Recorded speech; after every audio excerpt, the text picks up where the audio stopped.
And let me just say, that was great, Scott, because you're right on. It's an incredible problem. They're outsourcing. There's a wonderful word we use, rendition, which is basically, disappearing. We called it 2 decades ago in Brazil and Argentina, just grabbing people. It's outsourced now. We outsource. We pay a group of retired CA guys who have a company to go grab somebody. Perhaps it's a little more sophisticated than going into the jungle. But in Talafar, the one colonel who told me with great horror about what he saw there, he was there for three months. He said at various times, the worst killers were teams of Iraqis led by an retired American Special Forces or CIA retired paramilitary guy who'd come back in as a mercenary, Salvadorian style, and they would go into these towns and villages where they thought there was trouble and just rip up people. And it's so prevalent and so demeaning to us, the extent to which this administration has resorted to this kind of thuggery and this kind of murder incorporated business. It's just shocking. It's something that Congress does not want to look at. It's something that the press, I've actually seen favorable stories about some of these killing teams, which is amazing to me. And I was talking about one in the New York Times Magazine. Just amazing. Could you summarize the role Saudi Arabia is playing in the region, and particularly in the Iraq imbroglio? Well, I can tell you one thing. There isn't a major construction company or large Saudi business, mostly, as you know, the Saudis are Sunni, that isn't financing the insurgency. There's just no question. And it's not just Saudi Arabia. All over the Sunni world in the Middle East, it's a matter of honor to support the insurgency. The insurgency in Iraq, the Sunni insurgency that's involved in this life and death struggle with us, is being financed by people who see what we call insurgents. They see them as people defending themselves from the occupation, the wrongful occupation of the United States. I don't know, that's what I'm told. I don't know what you think or what you hear, Scott, about that issue.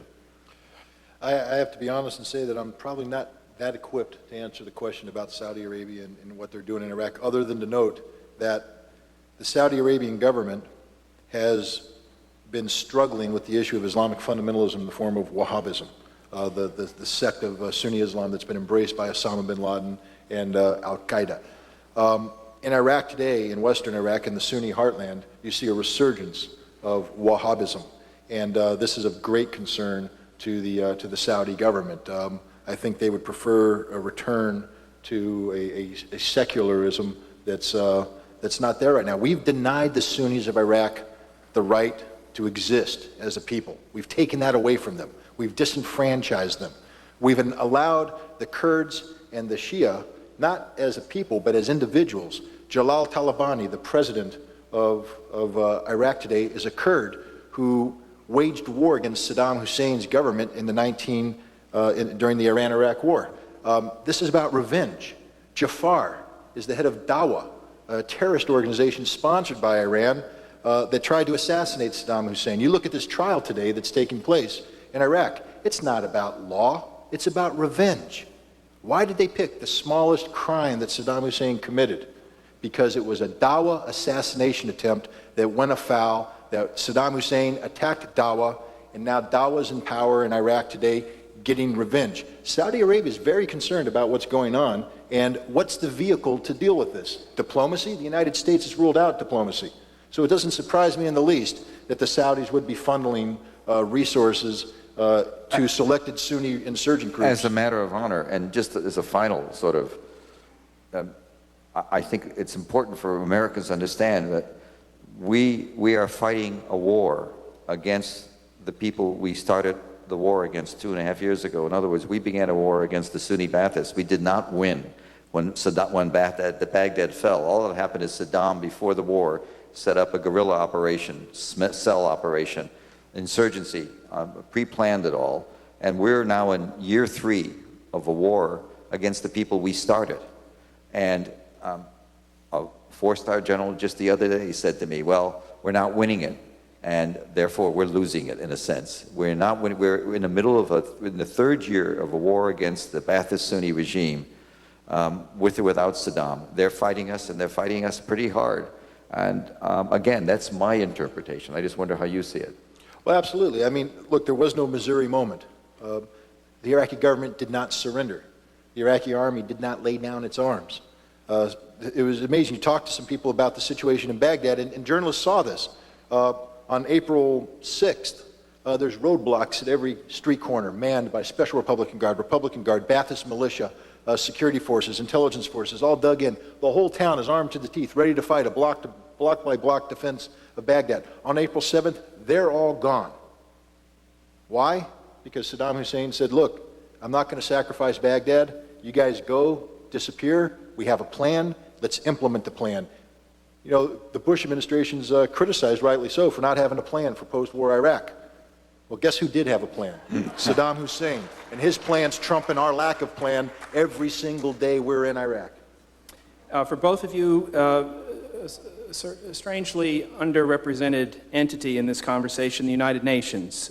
Is there a role, and can they be effective? The United Nations is a membership. It's a club.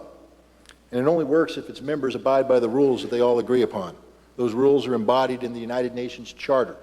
As an American, I need to point out that Article 6 of our Constitution states that when we enter into an agreement or treaty that's been ratified by 2/3 of the United States Senate, that is the law of the land. This is the Constitution.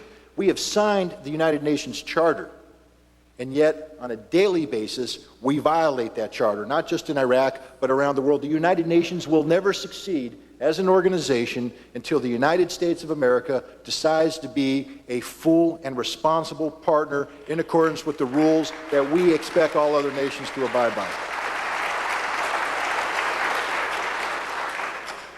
It's been said during the course of this evening's conversation that the U.S. presence does not have to be negative. Could each of you comment on what kind of presence would be positive? You know, there is room. There's always room. You know, this is the glass half full business. There is room. Iran is not, as Scott suggested, they're not nearly as intractable as one might think. They're sitting there looking at a nuclear reactor being built for peaceful use by the Russians. And they're saying to themselves, Chernobyl, Chernobyl, Chernobyl. They would love to get Western help in that reactor, because the Russians always deal sort of third-rate quality to their, that's one of their famous, they don't deal as straightforwardly with their allies as they should in terms of supplies and the best stuff. And so they're worried about it. There's a lot of room for negotiating with Iran if we were chose to. They are trying to make contact.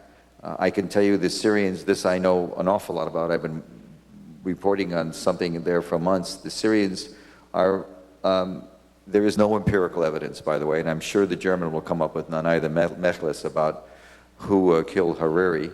That doesn't mean that the Syrians didn't do it. It doesn't mean that anybody didn't do it. We just don't know.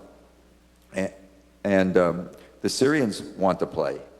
And so we could actually, as bad as it is, nobody, as Scott said earlier, there's no virtue in chaos in Iraq. And yet, when you have a cult, cults always have, by definition, they have a public and a private meeting.